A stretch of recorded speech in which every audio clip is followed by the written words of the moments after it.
Jim Burns, what a pleasure it is to have you here on the show, brother. Thanks for joining us.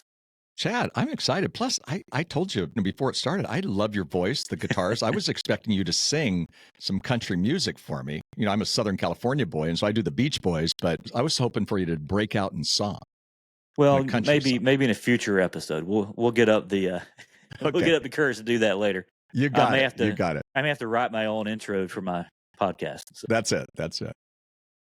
You're on the opposite coast, and we've had a lot of good conversation before this started, but there's so many questions I have for you, and I don't even know what to ask because we're just going to get into a conversation. We're going to see where God leads us, and I'm excited to talk about parenting. I'm excited to talk about the world that you're in. Before we get into that, can you just introduce yourself to our guest, help us to get to know you a little better? Great. Well, my background is youth ministry, Chad, and so I worked with kids. And when I was 18, I felt called to do youth ministry, and that's what I did. And then as time got on, I went, "Wow, we're helping these kids, but the parents need a lot of help." And so I thought, boy, if we could just let the parents would drop the kids off at church, and we would have them, and they'd go to brunch or whatever. And I go, "Wow, the kids should drop the parents off, and we could help these parents." So I started writing on parenting and started speaking on parenting, and I've loved it. I mean, my heart is still with kids. I wake up in the morning going, how do you help kids? Mm. And the kids could be babies, or the kids could be the kids your kids' age, or Right. teens, or even adult children. But I figure the best way I can do that is by helping the parents and helping, even grandparents, and helping that kind of thing. And so it's been a great joy. Homeward, I work for and with Homeward, the founder. We're 40 years old. Our excitement is 4 values: strong marriages, confident parents, empowered kids, healthy leaders. That's what we do. We've got a podcast of our own called Homeward with Jim Burns. I laugh at what a terrible title that is. It's, what does that mean? But and we talk about the 4 values. Joy for me. I'm actually in our studio today. When I do a podcast for somebody else, I'm not always in our studio, but I happen to be here today. Married to Kathy. We've been married 50 years. Wow. So it's a long time. We're old guys. Congrats. Yeah. Nobody ever thinks Kathy they think she's my daughter. It just drives me nuts. So I have a hat on, I guess. So, at least anybody who sees this on YouTube could see that I don't have any hair. I used to have hair when I married her. And we have 3 daughters, and they're adult daughters. The grandkids are the joy of my life. We've got 4 of them. And that's kind of our deal. I have lived in California all of my life, except for grad school. I went to Princeton in New Jersey, and then I went and did my PhD in England. And it really gave me a global feel of what goes on in families. And that's been very, very helpful. Yeah. Sure. So we can go on and on, but that's it. Yeah, I love that. And I think that helps kind of set the stage for what we're going to talk about. But I'm with you on the bald head. Uh-huh. I've got a little bit still hanging on, and I shaved it. My little boy, my middle child, he's 6. He cried and cried and cried. And he said, "Daddy, I don't like the way you look." And so I let it grow back out a little bit. Yeah. Can't be upsetting the kids too much. I'm sure you're probably right about that. My girls said to me when they were like that, "I'm not going to marry somebody who's bald." But makes you feel good, doesn't it? My grandson, who's 9, James, he's named after me. He says I have bald hair, and he loves it. He thinks he gets good luck by rubbing my head. So there you go. I love it. Yeah. And, stages of life, and we're all in different places. We're all dealing with different things, but learning to find the joy where you are, I think, is a big part of this whole parenting journey. Yeah. Yeah. I mentioned to you, I'm kind of in the throes of it. I've got a 4-year-old, a 6-year-old, and 8-year-old. Sure. And so, I've typically had guests on the show to talk about raising those kids. And I'm sure you have some thoughts there as well. But where I'd really like to talk about with you is something I've not delved into yet, because it's not the stage of life I'm in, or so I thought, but I am, because I'm in the other side. Sure. Exactly. Is parenting adult kids. So this parent-child relationship that happens as the child grows. And you've written a great book, Doing Life with Your Adult Children. And I love the subtitle. I told you this: Keeping Your Mouth Shut and the Welcome Mat Out. And I think they don't need to read the lot. book. They just need to do the subtitle, and it's going to work. Yeah. You almost feel like you've got the gist of what's going on there from the subtitle. Right. But I love the teaching you're doing. I love the work that you're doing. You have some courses that are out there now on your website, and we can talk about where to go for that. But I want to start with this phrase.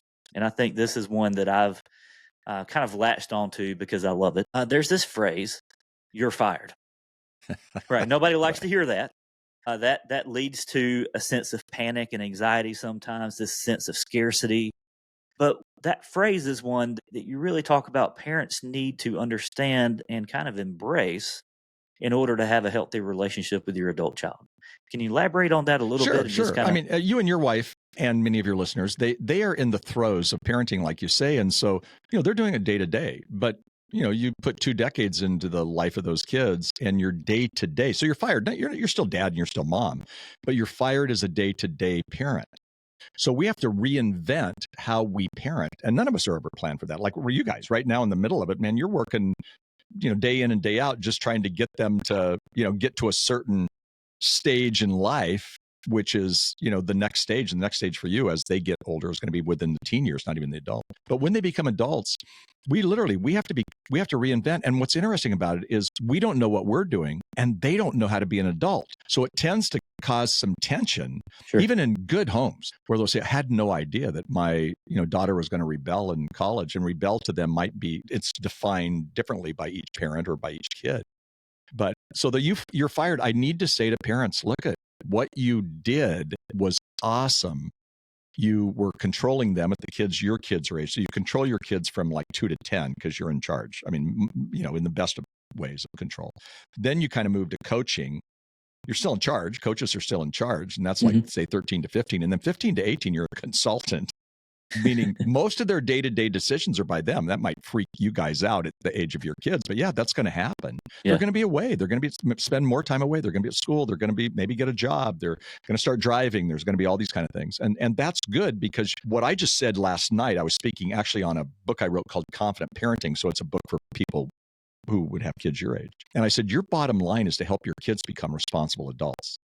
And not just obedience, but it's really, how do you help them be responsible adults? You do that by giving them more freedom at a young age, obviously not tons of freedom. You're not going to say, hey, go to the beach, go on vacation, those kind of things. We're going to leave you in the house by yourself. Right. But with adults, you have to allow that to happen. And so it's really hard because I still want to give advice. I still want to fix it. I mean, I can remember my kids going, well, I'm an adult. And I go, yeah, but I'm paying for your college education. I'm paying for your cell phone. I'm paying for your insurance.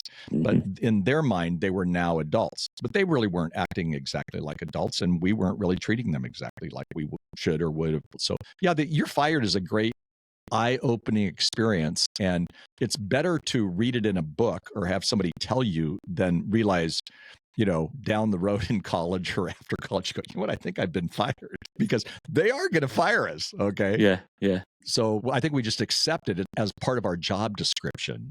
And when we do that, I think we do a lot better. Yeah. You move the relationship from, like I said, control and, day to day to really more of a mentor type relationship. And if you can move that to a mentor, my girls, 2 of them have contacted me this morning already just for kind of mentoring type things. Not that they're going, hey, Dad, mentor me. It was more, hey, what would you do in this case? Or we're thinking about this. What do you think? And so one of them was on travel. So it's not like, I was their travel mentor or something. But, in a really neat way, it's kind of moved. And it took us 10 years to probably have that happen because we were bumping into each other and they were bumping into us. And we're like, why are they acting like this? And then all of a sudden, it kicked in. So parents have to understand they are fired of being a day-to-day parent. Yeah. There reaches a time when that's no longer necessary. And I guess at some point you have to just kind of trust that you've prepared them the best you're able. And then, you hear this phrase and then put it in the Lord's hands.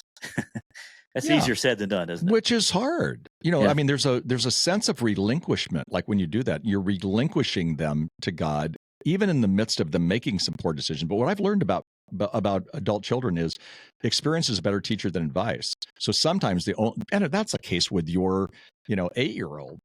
They're gonna, don't touch that. They touch it and and then that they learn. They're not gonna do it again. Well, with adults, sometimes they have to make some poor choices. One of my daughters got herself in debt early. She got a credit card early 20s, and she was like buying all kinds of stuff. Like, I'm thinking, how is she doing that? Her job doesn't pay for all this. Well, then she got herself in debt. So it took her a couple of years, literally a couple of years, and she was going to grad school, and she decided she had to stop grad school to take care of this debt. Guess what? She's like the best steward of money now. We could have easily bailed her out. We could have written one check, said, hey, babe, here you go. We chose not to. And I'm so glad, because if we bail out our kids, then they're not going to become responsible adults, or they're not going to become responsible with money, or they're not going to become responsible with their, they have to move even in faith. They have to move to their own faith. My daughter, Christy, one time said, college senior, and she wrote a column in her paper, and she said, I had to disown my parents' faith to own my own faith. Well, that Ooh, kind of that's freaked good. us out. Yeah. But in reality, she had been more imitating us. Mm-hmm. When she kind of disowned our faith, she had a little wandering there for a bit. And then when she came back, I mean, she was sitting next to me Sunday at church worshiping. She's more involved in our church than Kathy and I are, and we're involved. It's kind of the fruit doesn't fall far from the tree, but at the same time, they've got to own their own stuff. And parents struggle with that. And that's something I see a good bit. So the role I'm in currently is young adult pastor, and that's kind of the Mhm. college and career age. Yeah. And Yeah. I see a lot of that, the deconstructing of the faith that they Yeah. grew up with, and then Yeah. the reconstructing of their own Right. faith. Right. And Right. I resonate with what she said because that was me. I had to reach that point myself, Yeah. and I was in my 20s and Yeah. trying to figure out, what is this faith thing? For me, it was just going to church, and I knew there had to be more than that, but I was seeking, and thankfully we serve a God who continues to pursue Yeah. us. Amen. And Yeah. so that was where I found myself. And so now I'm committed to these young adults that are trying to go through that process, because so many times today there is that deconstruction of their parents' faith, the mimicry Right. that Right. that we're doing of what we grew up believing, what we grew up doing. But so many times we fall short of helping them through that reconstruction Yeah, you're and right. realizing that that's a necessary part of adulthood, right? No, you're right. I call it reformation. And some people say there's good deconstruction, bad deconstruction, because the word deconstruction is such a hot word right now. Yeah. I like that you're saying reconstruction. I Mhm. don't think we use deconstruction for both, but it is. We have to, you know, in some ways, lose some of the trimmings from our own. I mean, my kids aren't going to become Christians based on what I say Yep. or what I do. They have to make that commitment on their own and deepen that commitment. It's like what happened with you, Chad. So yeah, we have to understand that as parents, and that's hard. I call it spiritual individuation, and there's a psychological term that says you have to kind of leave your parents, and Mhm. Jesus talked about this, leave and Mhm. cleave. Yeah. You have to leave your parents to become your own person, but there's also a spiritual individuation that takes place where they have to own their own faith, and once they do, hey, they're in good place. If Mhm. they never do, or if we're just kind of hanging on to that, then really we're not helping them with their growth. So what I say to parents all the time is if they have doubts and questions, don't shame them. Like I had a kid not too long ago, 22 years old, friends of our friends, and said, hey, Jim, can you meet with him? He's got all these questions and you need to straighten them out. So he comes with him and he tells me that his first question, he's like, okay, we're going. And he had a list of questions, and they were all the hardest theological questions you could ever imagine. None of us have Mhm. easy answers. And the first one, I just paused for a long time and I went, that's a question I've been thinking about since I became a Christian Hmm. so many years ago. Wow. And he went, what? And I go, honestly, you can live like, he's looking at me as a spiritual leader Mhm. in our church, leader in our ministry, things like that. And I said, that's a great question. I don't know. Now, Mhm. if you want to read a book together on it, I actually have a book. I haven't read it, but I'll read the book with you and maybe we can figure this thing out together. Or to be honest, there's certain things in life that we're just going to have to ask the Lord. I mean, I've got a list of questions for him once I get to heaven. And what he realized was that as he was going through this, he could have some doubts. He could have some questions. He didn't have to live exactly like his mom, who I love and adore. She's one of those women who just don't struggle with faith issues. She's like, I think she was born crying and praising God, and it never changed. Sanctified at birth. Exactly. You're like, who are you?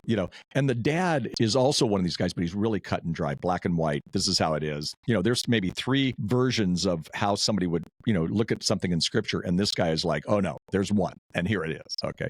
This kid is being raised in a family like that. And he has normal Makes sense. things. So as a parent, and I said to them, you're going to have to let him deal with this and own it on his own. And you know what? He's still going to church. There's a lot of good. You're going to have to reframe this. You're all like freaked out because he has doubts. And I'm saying, no, wait, he's still going to church.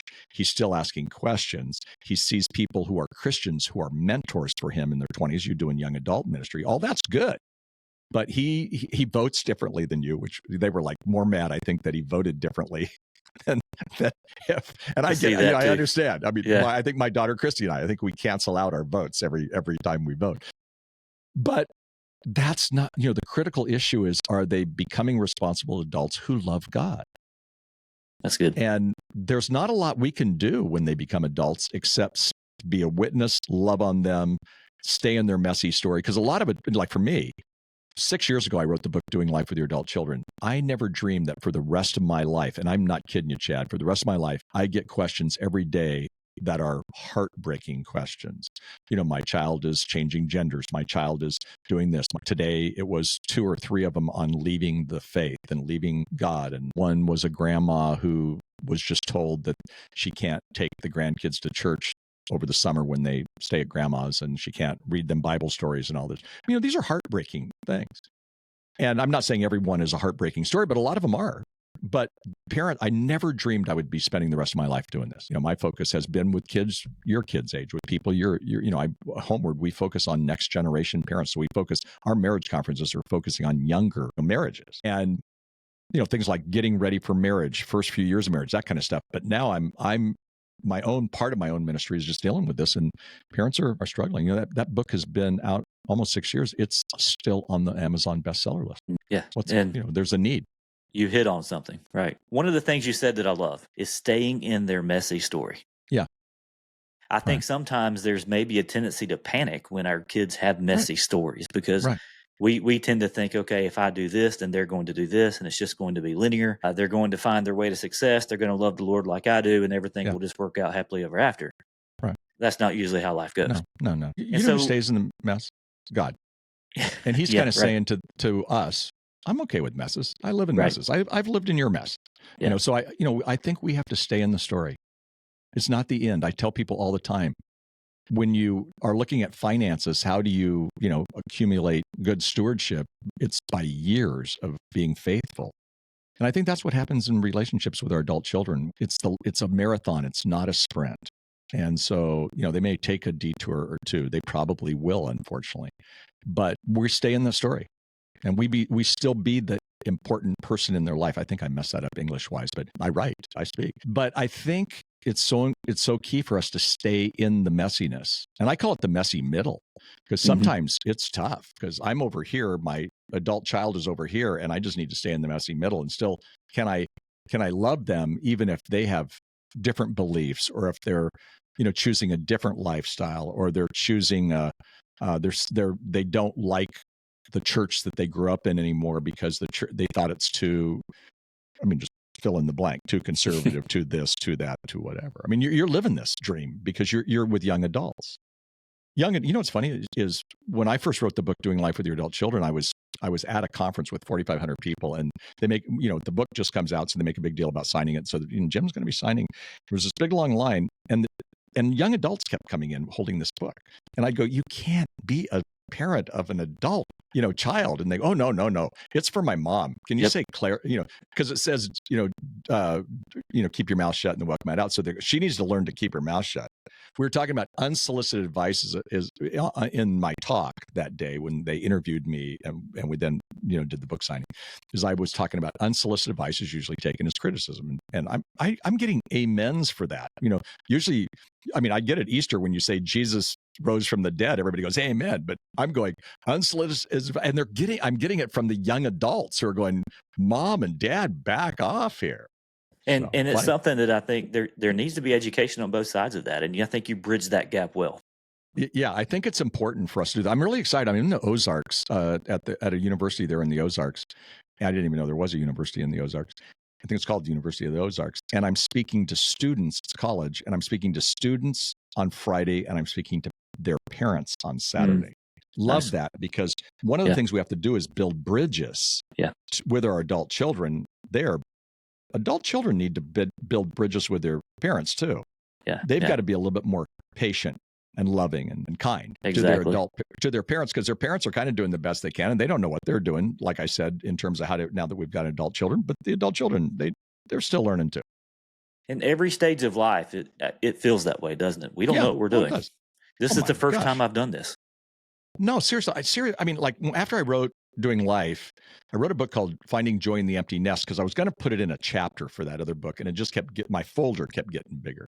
So Kathy and I move into the empty nest, and we kind of go, whoa, what happened? Marriage-wise, we're in a new stage. So we've put all of our energy into raising those kids, and they're out of the house, and it's a lot quiet now. And we put some things under the mat. even in our own marriage. I write books on marriage. I speak on marriage. And yet what we realized was this was going to be a new phase. Yes. And I was missing the dirty towels on the floor and the food left open, on the stove. And all of a sudden I'm going, what is going on here? And Kathy is like, I need more time from you because I don't have the kids hanging around now. And I'm like, I'm going to change my lifestyle here a little bit. It was all good, but we do have to embrace each season. Yes. Just like, I mean, you guys have been through the diaper stage now. You're not wearing diapers, Chad, right? So everybody else is okay. Yeah. So you're through the diaper stage. Well, that's a stage. So you embraced that diaper stage going, oh my gosh, this is like the middle of the night, stuff. But now we're done with that stage, but there's the next stage and you're just about ready to hit the teenage stage. And that is sometimes shocking as well. Well, I tell everybody my 8-year-old daughter, she's the oldest and I have 2 boys, but the oldest one's the girl. And I say to everybody, she's 8 going on 18. Exactly. Sure. And so, she's we call that preteens. Yeah. We're calling 8, 9, 10 really the preteens these days. When I was in England and get my PhD a long time ago, it was the 80s, they actually had already changed the definition of adolescence from 13 to 18, which we were still saying in America. They had changed it from 10 to 24. Using latent adolescence or what we call emerging adulthood. And I thought they were a little wackadoo. I now agree with them 100%, that what your daughter is going through, again, she's 8, so she's on that young scale, but the preteen, we have to look at that in a different thing. I mean, I know we're talking about adult children today, but that's a new stage because already at 8, 9, and definitely at 10, they're going through changes inside. Not so much, you don't see it as much outside. Hair may not be growing where hair is going to grow, or, their bodies aren't being shaped. It's just happening. But on the inside, there are things going. And because of the influence in so many homes with social media and all that, that's also kind of getting younger kids older too quickly. Yeah, I agree with that. So, and we could go there all the time. And I know we're talking about adult children, but again, that does play into the factor that some of these kids they experimented younger. So now they're adults and they're carrying some baggage into this stuff. It's important to remember. I want to go into that area with you. We've talked about it several times, but the whole disagreeing with your child's life choices. Yeah. I get that a lot. Yeah.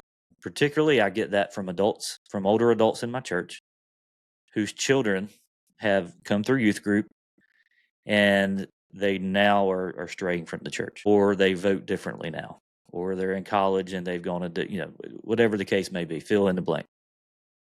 What is your advice for parents out there who realize that they disagree with the life choices of their children, whether it be faith, whether it be values, whatever the case is? Where's that balance between support and kind of enabling, if that makes sense? Yeah. Well, you can accept someone in love. Jesus did this very well. You can accept someone in love and not agree with their choices.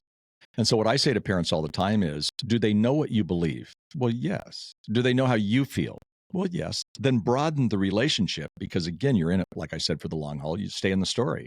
And I laugh at this story because it's kind of a ridiculous story, but a son said to me, I am out of the relationship. Told what he said to his dad, if you vote for Trump, I'm out of the relationship. I will not be in relationship. The dad said, if you don't vote for Trump, you're out of my will. Well, actually, both of those are not right things. Right. The son wasn't right to do that. The dad wasn't right to do that. So we stay in it. So, you kind of smile and you say, you know what, I'm not in agreement with that, but I just want you to know I love you. I have a friend whose son's wife is now identifying as a guy. It is the craziest story. I mean, you hear this all the time because you're working with young adults. And he said, he was telling me that at a special family event just not too long ago, he said, I sat them down and I said, I want you to know that I love you, period. And there is nothing you can do that will make me not love you.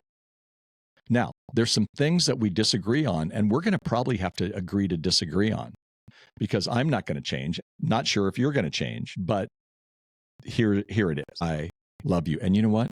The person who was changing directions in terms of what they were going to be, they started to cry because what they were expecting from a very strong Christian dad, a person who was vice president of a Christian college and things like that, they expected him to say, I shun you. You're wrong. Well, he did say you're wrong. He said, I don't believe the same way you believe, but he started with love. And I think Jesus did that, Chad. Yeah. lead with love, practice kindness. Jesus did that. How he was able to do that with prostitutes and a tax collector in our day, we don't even think about how weird that is. But in that day, a tax collector was a bad guy. He was like a, really bad guy. It was Matthew. And Jesus never compromised what he believed. And at the same time, he showed love to them. So the thing that parents have to do, talk about staying in the messy middle, is they have to be able to be the safest support. In Doing Life with Your Adult Child, I talk about a guy who was actually a pastor. I don't say he was a pastor in the book, but his daughter had been dating a guy, and then that didn't work out. And about 3 months later, she goes, "Dad, are you sitting down?" "Yes, I'm at my desk," at a very major church. You would know the church. And, well, I'm going to get married to a 42-year-old. And he's like freaked out. She's 22, and it's a woman. And he was calling me to say, "Do I go to the wedding?" And I go, "That's only up to you." I said, "Here's what I would do. I would go." And I go, "You're going to think that," and I would want to vomit and I'd be sad and all this. But the fact is a 22-year-old and a 42-year-old marrying, even if they were the opposite sex, that doesn't usually work. So if you're not there, not saying you are in agreement, but if you're not there, when she crashes, she's not going to come to you because you're not safe. Right. So how do you walk the line of showing love with these kids who are straying from faith, violating values galore, disagreeing with politics, whatever it might be? How do you do that? I think you stay in the relationship. So, okay, we're going to have to disagree to agree on that. Hey, look, in Rome, Georgia, they got a minor league baseball team. You want to go, and you go. See what I'm saying? You still keep in the relationship. And I think that's the safest way. So then when they have a need, they're going to come to mom and dad. If they don't, they're going to move farther away from you. You're going to push them out. So And that's what parents need to hear. Yeah, yeah. And that's so good on so many different levels. And what I love about that is that you bring up basically saying, all right, Jesus is our example of doing this perfectly. That Christ-likeness, that's what we're after. Right. And he didn't, the thing is he didn't compromise. So he wasn't going, "Oh, I'm going to compromise. And I think what the tax collectors are doing is good, or what the prostitutes are doing is good, or what the woman he met at the well in terms of being caught in the middle of adultery was doing good." He said, "No, go and sin no more." But he also showed grace. So as parents, I mean, you're showing grace to your kids every day with the age of your kids. They're so young. We show grace to our adult kids. That does not mean that we agree with everything that they do. Yeah, yeah. And I think that looks different for every situation, but bringing it back to, hey, I'm aging myself a little bit. Do you remember the bracelets, the WWJD bracelets? Sure. I think that's the thing to do here. What would Jesus do? What would be his approach to this? And great. You get in the Word and you see that time and time again. The people he interacted with, there was this pursuit of them, but yet there was never a compromise. Right. And no, there you're was right. this love and grace, but there was never. It was never at the expense of the truth. No, you're so right. And what's interesting about when we have to also be students of the culture to understand the students that you're working with as Gen Zers. Yeah. The latest Barna report says 4% of Gen Z. So that would be the younger, the people that you're working with as young adults. They could just be moving into millennials, but mainly they're Gen Z. That only 4% have a biblical worldview. So as parents, we can't be in some kind of shock because the students you're working with at your church might not agree with some of the things.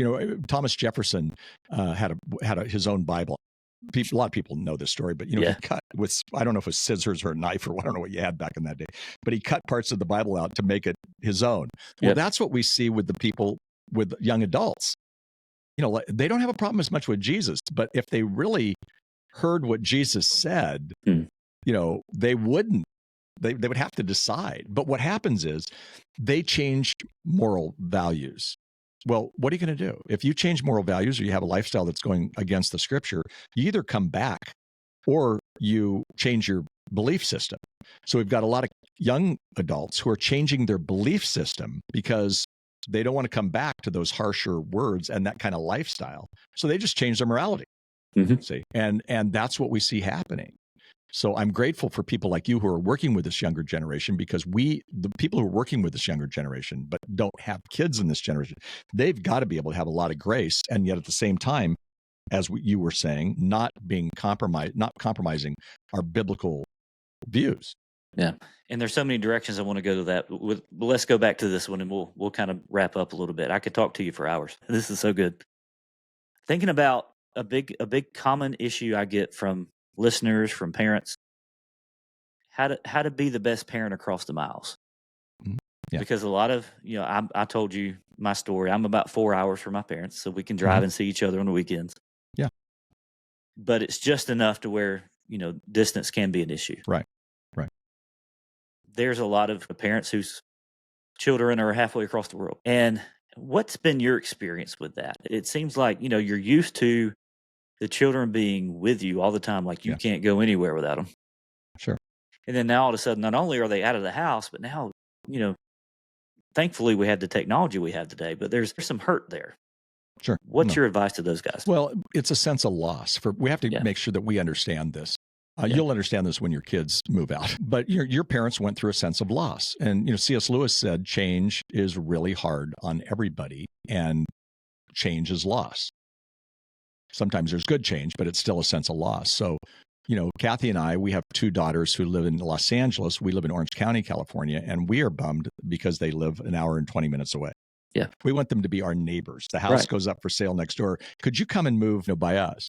We whisper to their kids, Dana Point's beautiful, blah, blah, blah. But we have to, first of all, embrace that the relationship is going to be different if it's farther away. Secondly, you brought it up. You said there is something called technology. Mm-hmm. Well, we always tend to, especially with people who have kids your age, we're dashing on creating a media safe home, and that's Homeward's biggest seminar. We're always talking about that kind of stuff. But we also have to say technology can be very good. There's this amazing thing that happened many years ago called the internet. Worldwide, amazing, right? Yeah. Well, we're going to have to get on some FaceTime, and we're going to have to get on that and do that regularly. So, I've made it a habit of, even with my 4.5-year-old grandson, this is different than, with my kids as much, but, I'll do FaceTime with him. And I read him a story the other day. He was in bed, and I didn't realize he was going to be in bed that early. And so I said, can Papa Jay read you a story? And his mom goes, please. And so he's holding it, but he's also at 4.5, he's not even holding it good, right? So I can kind of see his face. And I read the story, and he just kept interacting with me as I read him. What I knew was at least when he comes to our house, is his favorite story. It's about a train. And so I read the story, and I felt kind of goofy doing it. And then today I get a note from my daughter that goes, ha, ha, ha. I was on a walk. His name is Huxley. I was on a walk with Huxley, and I said, do you want to move to Malibu? They're thinking about moving to another beach town up north. And he said, no, I want to move to Dana Point. I love Papa Jay. And I write back, I'm crying right now. And I was in the middle of doing some writing. I just go, I'm crying. Right now, I'm saying that my eyes just welled up with this. That's cool. But what I find is it's amazing what you can do in connection. I mean, you and I are across the country from each other, but even as we talked, we have a connection. Part of it's because I'm seeing your face. Back in the old day, I had a radio show, and if we ever did it if I did an interview on a telephone, I didn't have the connection that if the person was in the room or if the person now is on this. So with our kids, I think we can be long distant parents, but we still have to be engaged in their life. And I think it's really the job of the parents. I'll tell you that. I mean, I think it's great when the kids come and, I don't know if you said this, but I did this. I would go, I need to go see my parents. I haven't seen them for a while. I must go see them, as if it's my responsibility. But I think it's also like with Kathy and I, we go, look at these people my kids are really busy because my daughter Christy has kids, your kids' age, and they're really busy. I know their life. So we need to go their way. We just had this conversation. We need to go their way. We need to, and make short runs. Even, it's 4 hours for your parents, but maybe they go, look at it. We're bringing some Chick-fil-A. Notice I pull in the Chick-fil-A because of Georgia. We're bringing some Chick-fil-A, and we want to hang out, but then we're going to go back and maybe they go get a motel room someplace, or whatever. If it works that they stay, how great that is. But you don't want, as parents of adult children, you want to be always aware of the ins and outs and what's going on in the life of the adult child, their adult child, because their adult child is busy, and you don't want to just creep in and go, okay, we're moving in here for a while. We'd do that. We'd all do that. Right. So I think we have to be careful with that. But again, when they're farther away, you stay in touch. You still be their biggest cheerleader on their birthdays. You still be the person who, when you put part of your vacation to go be with them and say, we want to spend the weekend with the kids so that you can go. And, like with us here locally, our Christy lives right by us. So they have date night once a week. And we said, hey, they weren't. We go, hey, on your date night, we'll watch the kids. And so part of the deal of their date night was they get to hand us the kids. Yep. We're thrilled. Win-win. And they win because they get to, some time together, which they need. Yeah, love that. So helpful. And every bit of this is extremely helpful, not only just for those who have adult children, but for adult children. And like I said, you bridge that gap well. Yeah, and some of these principles actually go with people who have younger kids, because again, those kids are going to become adults. So when you start thinking, I'm raising them to be responsible adults, well, that means, like I was talking last night at a seminar that I did, we were talking about sex education. We can have a conversation about that all day again. But I was saying, the more positive, value-centered sex education kids get from their parents, the less promiscuous and the less confused they'll be. And so I'm saying, yeah, at 8, you need to have these conversations, but you don't have the deeper conversations. My goodness, you wait till they're older. At young 5, you don't. But you still have the conversations because you want to be the safe person. So you're doing that partly so that when they become adults, they've made better decisions than other people are making right now. So we've got to have the awkward conversations. So that's what you do. You're preparing them at any age. And realizing that you're raising them with a goal in mind. And I think that's helpful as well. What final piece of advice would you have for our listeners who they want to leave a legacy of faith, of love, of grace, of values for their children, for their grandchildren, for the generations to come? Sometimes it's easy to begin to kind of be focused on right here, right now. Then thinking about the legacy that we're leaving and tying all this together with parenting children and parenting adult children, what would be your words of advice to those that are wanting to leave that kind of legacy? Finish well. You're on your own, because what's going to happen is they're watching you, and your words aren't as important as your actions. And so finish well. Do what it takes. I have a friend. His name is John Ortberg. Maybe you've heard of him. He's written lots of spiritual books and things like that. And he has a poster. He didn't make the poster, but it's a quote of his, and it says, "Love God and do the right thing." And last time I was with him, I go, "Hey, John, I changed your quote." He goes, "You can't change my quote. That's like my one famous quote." I go, "No, he actually has a lot of famous quotes, but he goes, that's my one famous quote." And I go, "No, I changed it. Love God, do the right thing, repeat daily for the rest of your life." Mm-hmm. And so what I'm trying to do with my grandkids is do that legacy, and I'm trying to do it with my own children. And the best thing I can do is love God, do the right thing, and then get up in the morning and do the same thing over and over again. Now, there are things to do. We could talk about that sometime in terms of, like James. I've read through the children's Bible with him 3 times. I didn't do that with my own kids. I mean, we read Chronicles of Narnia, and we read scripture. I mean, we did a lot of the things that parents would go, "Wow, we don't do that." We did it. But I'm much more focused on that with him. So like this summer, I'm speaking at a family conference for the whole week, and I'm bringing James. So my kids could come anytime, but I'm focused on, while we're there, James and I are going to read books, and Kathy's going to be with me, my wife, of course, and we're going to do all these different things with him, but they're kind of in a spiritual nature. As I get older, the older I get, the more I'm thinking about legacy. Games aren't won in the first half. They're won in the second half. You're in the first half right now, your live chat. And so, you have to build the foundation, do the right things. But in the second half, when you have adult children, the games are won in the second half. And so you finish well. Too many people aren't. And finish engaged with them too, where they know, gosh, I know they don't agree with me on how I vote, but they love me more than anybody else besides God. And, that's what you do. This has been such a fun time. Love picking your brain a little bit and just having this conversation. I want my listeners to be able to find you and enter into your world, because you've got so many gifts and so many incredible resources out there. Can you tell them where to find you? Yeah. Homeword.com, HOMEWORD.com. And pretty much you'll get the whole thing. I have a podcast. I do it weekly, Homeward with Jim Burns. It's all over the world on any platform. And I'm amazed at the privilege of who I get to talk to and whatnot. It's like, us having a conversation.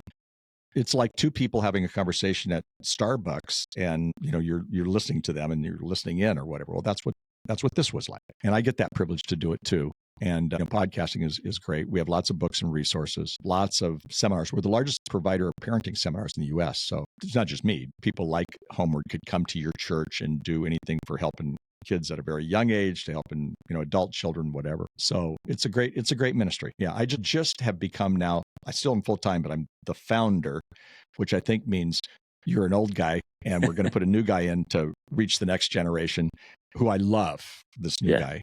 Yeah. And, I'm loving my role right now as more speaker, ambassador, writer, and I don't have to deal with all the, the finances of a nonprofit, Yeah. ministry. Even better. Yeah, that's great. Well, you're doing important work in the world, my friend. Thank you. And what a privilege this has been to sit down with you and bring this value to our audience. So, man, we need to do this again. Okay. We've got so many additional rabbit holes we could have gone down today. Sure. Maybe we'll save those for next time. That'll be fun. Great to be with you, Chad. Honestly, great. Thanks, Jim. Okay, thanks.